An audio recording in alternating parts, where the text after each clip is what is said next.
В Каталонии не так много мест, о которых ходит столько легенд и историй, которые сами местные жители считают настоящими местами силы. Мы находимся в одном из таких мест, это мыс Кап-де-Креус. Здесь до сих пор находят останки древних цивилизаций.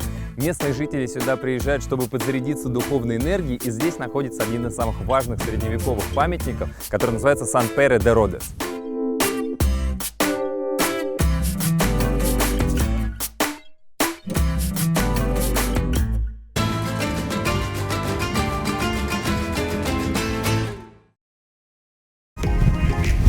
Ощущение, что ветра нет.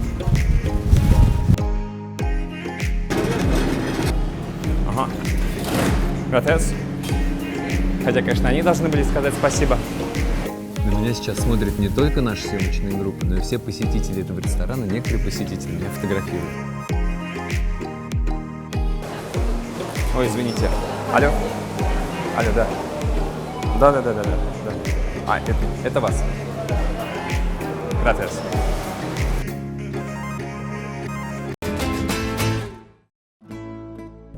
Сегодня у нас по плану рыбный аукцион. Если честно, для меня это то еще испытание, потому что я не самый большой фанат запаха рыбы сырой. Хотя время нас немножко поджимает, но мы решили чуть-чуть отклониться от маршрута, потому что здесь не очень далеко есть маяк, фантастический маяк, про который рассказывают, что там интересны как минимум две вещи. Во-первых, какие-то совершенно неземные пейзажи, а во-вторых, очень-очень сильный ветер. Проверим обе вещи.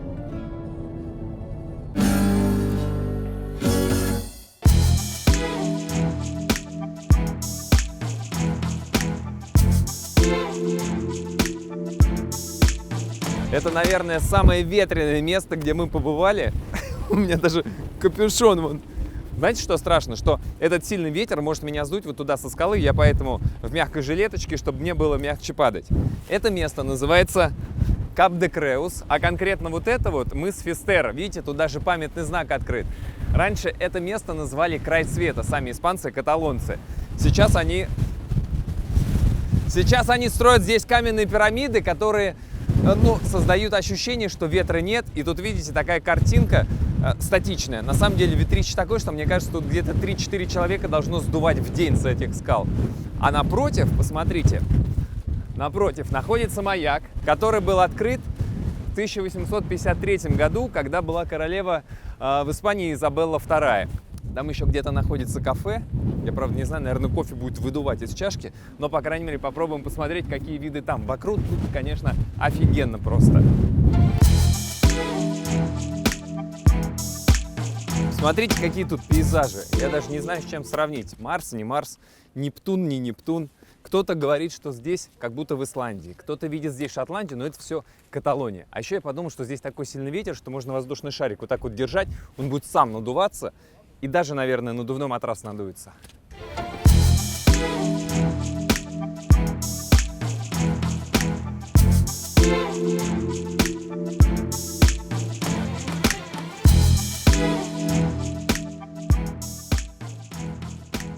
Слушайте, даже если у вас практически совсем нет времени, сюда обязательно надо заехать, потому что такие фантастические виды вы, я даже не знаю, где вы еще увидите. Единственное, кому сюда не стоит ехать, первая категория людей, это люди очень широкие, очень плоские, вас может просто ветром, у вас повышенная парусность может сдуть в море. И если вы женщина и только что из салона красоты сделали себе дорогую укладку, пожалуй, тоже не стоит. А если у вас есть чуть больше, чем часик, который вы потратите на осмотр окрестностей, заодно можно и перекусить. Ресторан очень простенький, но, говорят, здесь подают блюда прям такой традиционной каталонской кухни. Попробую.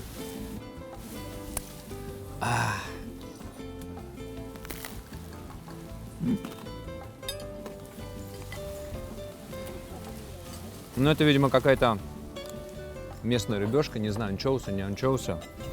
Немного маринованные помидорки на брускете. Годится.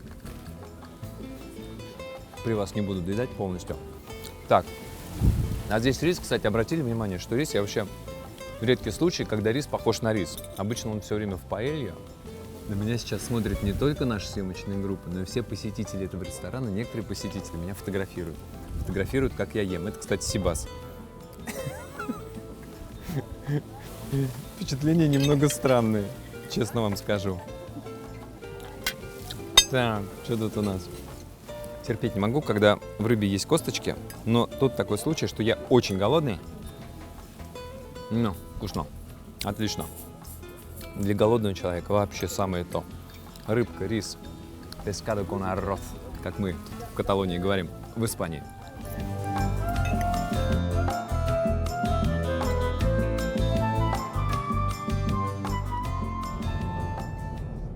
Мне сказали, что рыбный аукцион выглядит больше всего, это похоже на казино.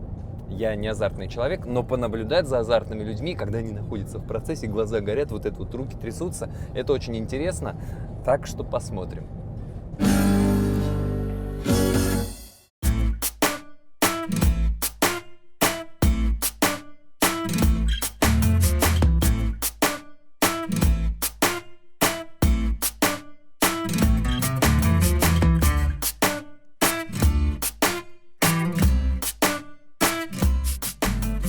Мы находимся в городе Поломоск. Кстати, в честь этого города названа знаменитая поломосская креветка. У нее особый цветовой пигмент, она то ли чуть более красная, то ли чуть менее красная и очень дорогая.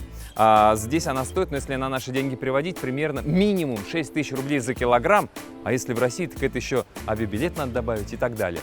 А вот это музей рыбы. Здесь все расскажут про поломосскую креветку и не только. А самое главное, пройдя через музей, можно попасть на рыбный аукцион, куда я и направляюсь.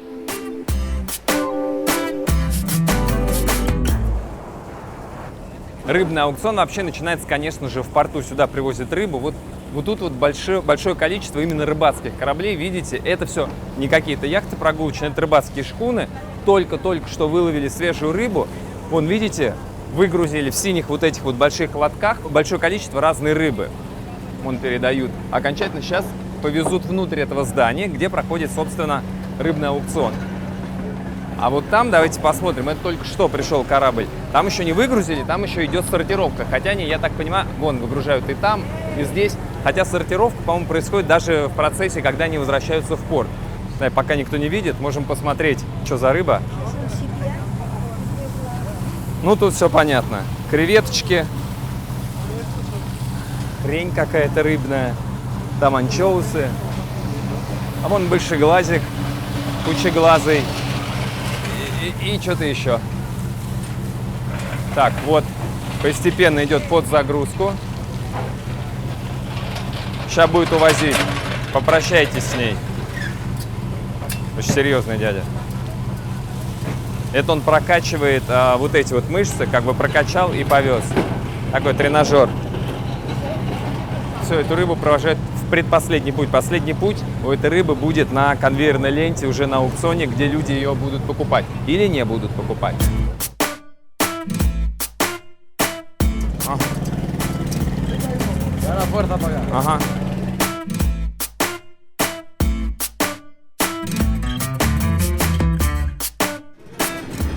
Ага.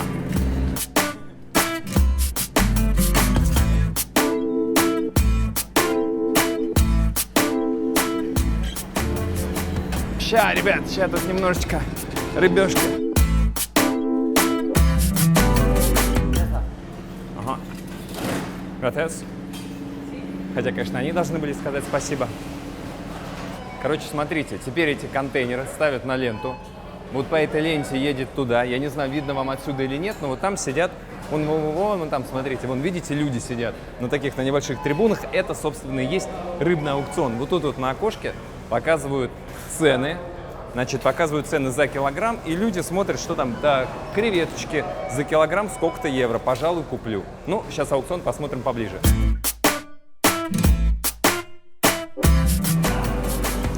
Это самый главный зал рыбного аукциона. Я честно скажу, я хотел пройти вот по этому ряду, но нам чуть не навешали за то, что мы идем, потому что мы мешаем здесь людям. Люди, которые здесь находятся, они покупают эту рыбу на аукционе.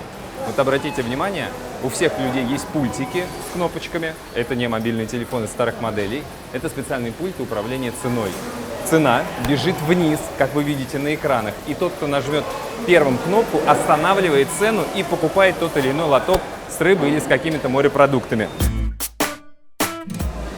А можно попросить у вас вот этот пульт? Gracias. Не буду ничего нажимать. Смотрите, значит, как работает вся эта штука. Виден вам экран? Я думаю, виден. Там вся информация про рыбу, которая... Не только про рыбу, про все продукты, которые здесь идут. Какая лодка выловила, что именно за рыба, какой сорт, какой вес, сколько за килограмм. Вот, например, посмотрите сейчас, видите, 10 евро за килограмм. И сейчас цена побежит вниз. Вот смотрите на экран. Ну, подождем. Короче, пока цена не бежит, это стартовая цена, она максимальная. От цены, которая опускается, ориентируются все вот эти покупатели аукциона, нужно в правильный момент нажать на кнопку. С одной стороны, смотрите, цена побежала вниз, и нужно, оп, кто-то нажал 7,35. В принципе, ты можешь купить и за 5, но тебя могут опередить и купить за 5,5. Достаточно азартная штука. Я предполагаю, что здесь специально людей, сотрудников ресторанов, отелей и так далее, у которых есть игромания, их сюда отправляют на излечение. Здесь такой рехаб для гэмблеров. Ой, извините. Алло? Алло, да. Да. Это вас. Gracias. Здесь все максимально стараются автоматизировать, но насколько это возможно. Посмотрите, видите, каждый лоток, который подъезжает, это вот купленная рыба, и в нее падает чек автоматически, потому что он считывает информацию вот с этих пультиков, и там написано, кто купил, по какой цене, а это все люди из разных ресторанов, из гостиниц, из отелей, где есть хороший ресторан, они покупают эту рыбу. Мы прикинули примерно, ну, в 2, иногда в 2,5 раза дешевле это покупается, чем потом продается в их ресторанах. Неплохой навар, я подумываю о том, чтобы здесь завести какой-нибудь бизнес личный. Пока только подумываю.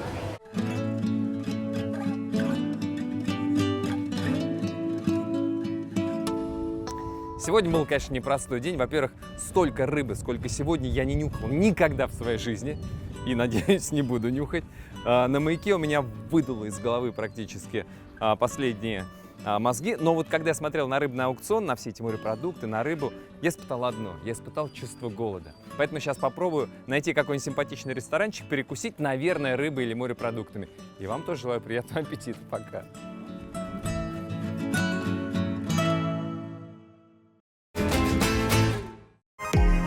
Вообще, каякисты не меряются веслами, поэтому не обращайте внимания, что у нас самые длинные весла.